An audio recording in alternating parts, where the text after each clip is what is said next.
Hello everyone मु प्रियदर्शिनी तुमको आउ एक नुआ भिडियो वेलकम करुच्ची।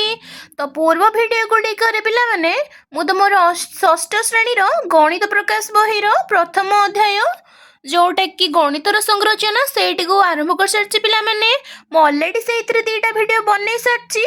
जदि तुम मैंने से भिडियो गुड़िक देखी ना तो मु प्लेलिस्ट बन देछि पिला माने तुमने जाइए चेक करके देखि पारिबो। तो आज भिडियो पिला माने आमे तुमर पृष्ठ 5 रे देथिबा ए जो आस बुझीबार जो क्वेश्चन गुड़िक देती से गुड़िक सॉल्व करवा।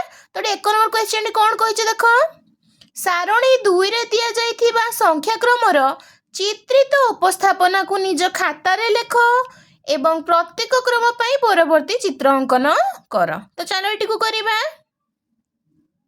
तो ये पिला माने लक्ष्य करो यहाँ हूँ सारणी 2 माने केतेक संख्या क्रमर चित्रित उपस्थापना दी तो माने उपस्थापना गुड़ी तुम खातार करदेव तापर परवर्ती जो चित्रटा हम ताकू मुझे करके तुम मानक देखई दूची किंतु खातार पिला माने तुम माने ये जो सारणी 2 रे जतिक संख्या क्रमर चित्रित उपस्थापना दी से गुड़ी करने सहित मु जोटा करी सेटा भी ता साइड रे बनइब। तो चलो से करवा। तो ये लक्ष्य कर पिला माने प्रथम संख्या क्रमटी कहार ना समस्त एक। तो ये परवर्ती चित्रित उपस्थापना कौन हम गोटे बिंदु जोटा कि एक। तापर संख्या क्रमटी कहार पिला माने एटा हूँ गणन संख्या देख 1 2 3 4 5 देछि। तो ता परवर्ती संख्याटा किए हम 6 हम ताकू ये आम केतोटी बिंदु दबा 6टी बिंदु दबा।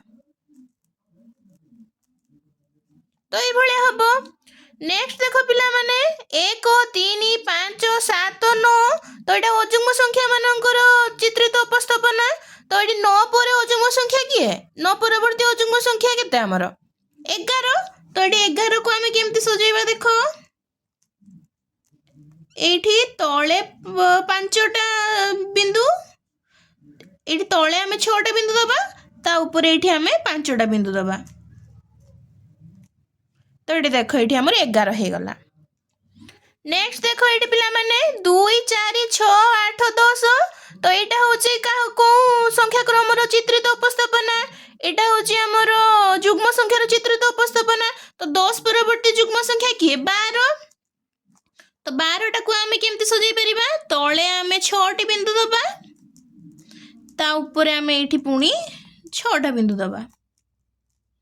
आशा करछि पिला माने तुमने बुझी पारथिबो। नेक्स्ट देखो ये 1 3 6 10 15। तो यहाँ है आमर त्रिकोणीय संख्या मानकर संख्या क्रम ताकू केमती सजेबा देखो। तो नेक्स्ट संख्याटी आमर हम 21। तो ये देख ये आम तले हूँ 1 2 3 4 5 5टा अच्छे। तो तले ये आम प्रथम 6टा बिंदु दबा तापर ये मझे ऊपर हूँ 5टा दबा तापर ये 4टा दबा तापर ये आम 3टा बिंदु दबा तापर ये 2टा बिंदु दबा तापर ये गोटे बिंदु दबा। तो ये देख आमर 21टा बिंदु त्रिकोणीय भाव सजे हो गला त्रिभुज भाव सजे हो गला। नेक्स्ट देख पिला माने ये 1 4 9 6 16 25। तो ये संख्या क्रमटी हूँ आमर वर्ग संख्यार क्रम ताकू ये परवर्ती संख्याटा कि हम आमर 36 हम। तो ये देख ये तले हूँ 6टा बिंदु दबा ता ऊपर पुणी 6टा बिंदु दबा ता ऊपर मध्य 6टा बिंदु दबा ता ऊपर 6टा बिंदु दबा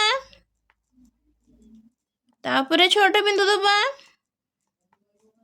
ता ऊपर 6टा बिंदु को सजाइबा। तो देख एपटे भी 6टा एपटे भी 6टा। तो यहाँ गोटे वर्ग चित्र आकार सजे ना नहीं सजे हो गला। तो ये आम सजेबा। तो ये देख पिला माने नेक्स्ट जो चित्रित उपस्थापना देइछि 1 8 27 64 125। एटा कहार पिला माने एटा होछि हमर घन संख्या मानकर संख्या क्रम चित्रित उपस्थापना। तो ये परवर्ती घन संख्याटी किए हम। तो ये परवर्ती घन संख्याटी आमर 216 हम। तो ये केमती करबा देख। तो ये देख ये तुम मैंने प्रथम 6टा गार टाणब। तो देखो 1 2 3 4 5 6। तो यही सीधारे ऊपर भी आपको जोड़िकी 6टा गार टाणब जमीक मु टाणुची। देख 1 2 3 4 5 6 से भाई एपटे भी देख 6टा गार टाणब 1 2 3 4 5 এটা হল 6 তো এটি 6টা ଗାର ଟାଣିବାର ମାନେ କ'ଣ ପିଲାମାନେ ଯେହେତୁ ଏଇଟା 6ର କ୍ୟୁ ମାନେ ଏପଟେ ଦେଖ ଏପଟେ ପୁଣି 6ଟା ଟାଣିବା 3 4 5 6 1 2 3 4 5 6 ଏପଟେ ବି 6ଟା ଘର ହେଇଗଲା ପୁଣି ଆକୁ ଦେଖ 1 2 3 4 5 6 1 2 3 4 5 6 ଆକୁ ଦେଖ ଏଇଭଳିଆ ଏମିତି ଯୋଡ଼ିକି 1 2 3 4 5 6 1 2 3 4 5 6 1 2 3 4 5 6 ଆଶା କରୁଛି ପିଲାମାନେ ତମାନେ ବୁଝିପାରିଥିବ ତ ବର୍ତ୍ତମାନ ପିଲାମାନେ 2 ନମ୍ବର କ୍ୱେଶ୍ଚନଟିକୁ ଲକ୍ଷ୍ୟ କର କ'ଣ ଦେଇଛି 1 3 6 10 15 କୁ କାହିଁକି ତ୍ରିକୋଣୀୟ ସଂଖ୍ୟା କୁହାଯାଏ 1 4 9 16 25 କୁ କାହିଁକି ବର୍ଗ ସଂଖ୍ୟା ବା ବର୍ଗ କୁହାଯାଏ 1 8 27 64 125 ଇତ୍ୟାଦିକୁ କାହିଁକି ଘନ ସଂଖ୍ୟା କୁହାଯାଏ ତ ଚାଲ ୟାର ଆନ୍ସରଟି କ'ଣ ହେବ ଦେଖିବା ତ ଏଇଠି ପିଲାମାନେ 2 ନମ୍ବର କ୍ୱେଶ୍ଚନର ଆନ୍ସରଟି ଦେଖ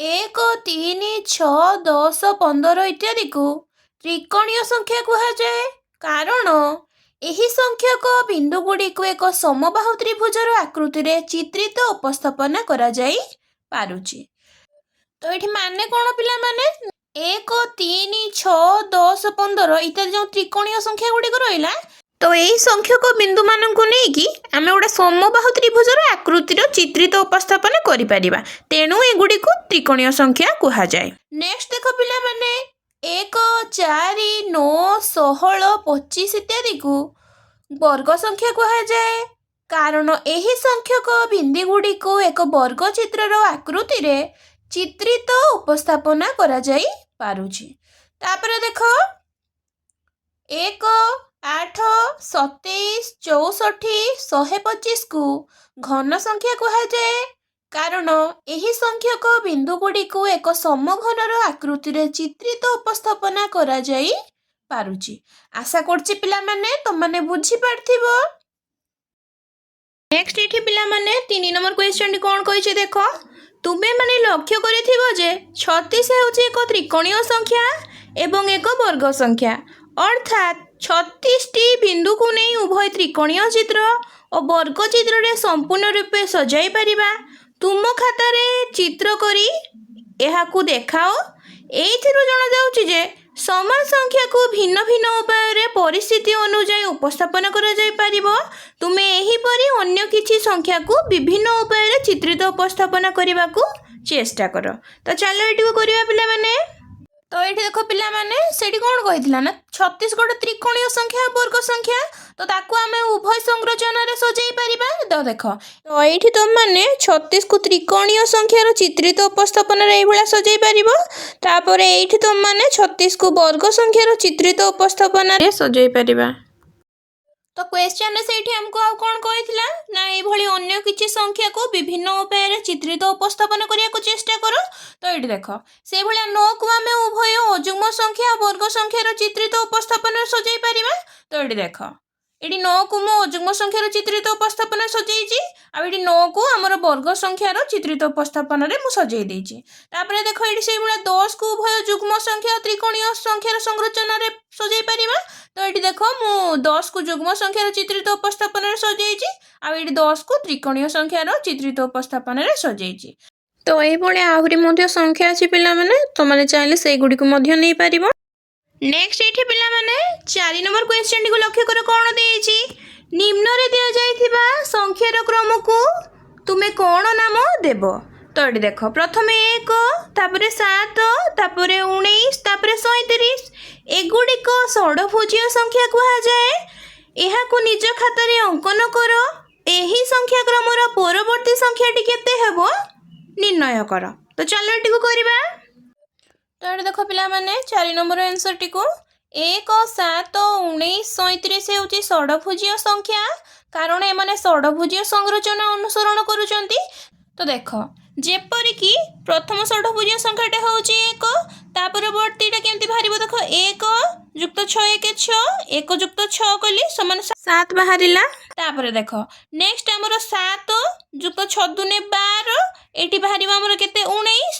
ନେକ୍ସଟ ଦେଖ 19 ପ୍ଲସ୍ ଆମର ଏଇଠି 36 କେତେ 18 ତ 19 ଆଉ 18 କୁ ମିଶାଇ ଦେଲେ କେତେ ଆମର 37। ତ 37 ପରବର୍ତ୍ତୀ ଷଡ଼ଭୁଜ ସଂଖ୍ୟାଟା ଆମେ କେମିତି ପାଇବା ନା 37 ଯୁକ୍ତ ଏଇଠି ଆମର ହେଇଯିବ 6 × 24 ତ ଏଠି ମିଶିଗଲେ କେତେ ହେଇଯିବ ଆମର 61। ଏଇଠି ଆମେ କ'ଣ ଲେଖିବା ପିଲାମାନେ 37 ର ପରବର୍ତ୍ତୀ ଷଡ଼ଭୁଜୀୟ ସଂଖ୍ୟାଟି 61 ଅଟେ। ତେଣୁ ଏଠି ଦେଖ 61 କୁ ଷଡ଼ଭୁଜୀୟ ଚିତ୍ରିତ ସଂରଚନାରେ ଉପସ୍ଥାପନ କଲେ ତ ଆମେ এইভাবে 61 को पिलामाने षड़भुज चित्रित उपस्थापन रे सजाई परिबा। এইভাবে ଆମେ 61 को पिलामाने षड़भुज चित्रित उपस्थापन करि परिबा। आशा करछि त माने बुझी पारथिबो। तो एठी नेक्स्ट 5 नंबर क्वेश्चन ने कोन देछि देखो पिलामाने 2 रो घात विशिष्ट संख्या क्रम को चित्र रे दर्शाइबा पई तुमे उपाय चिंता करि परिबो कि सेही भली 3 रो घात संख्या रो क्रम रो चित्रित उपस्थापना करो। तो एठी पिलामाने देखो तो एठारे 2 रो संख्या क्रम को दर्शाइबा पई संभाव्य चित्रित उपस्थापन करा जायछि। तो एई भली भाबे हमें 3 रो घात संख्या रो क्रम को किपरि चित्रित उपस्थापन माध्यम रे दर्शाइबा तो चलो एटी को करिबा। लक्ष्य कर पिलामाने 3 रो घातर संख्या क्रम रे चित्रित उपस्थापन रे एभळे हे परिबो। तो प्रथमे 1 तो 1 को एभळे बिंदु रे सजाई परिया तापरे 3 तो 3टी बिंदु देली तापरे 9 एडी 9टी बिंदु को एभळे हमें सजाई परिबा तापरे 27 तापरे 27टी बिंदु को हमें एभळे सजाई परिबा तापरे वर्ती 3 रो घातकीय संख्याटा की है 81 तो ताको एभळे हमें बिंदु रे सजित करि परिबा। तो आशा करछि पिला माने तो माने बुझी पारथिबो जे 3 रो घात संख्या क्रम रो चित्रित उपस्थापन आमे किपरि करि परिबा। तो आज रो वीडियो को पिला माने मु एठी रखुछि। जदि तुम मन को मो वीडियो गुडी को भल लागुछि तबे लाइक शेयर एंड सब्सक्राइब करिया पय जमाई भूलिबो नाही। रहुछि पिला माने देखा हेबा एको नुवा वीडियो रे। जय Jagannath and God bless you all.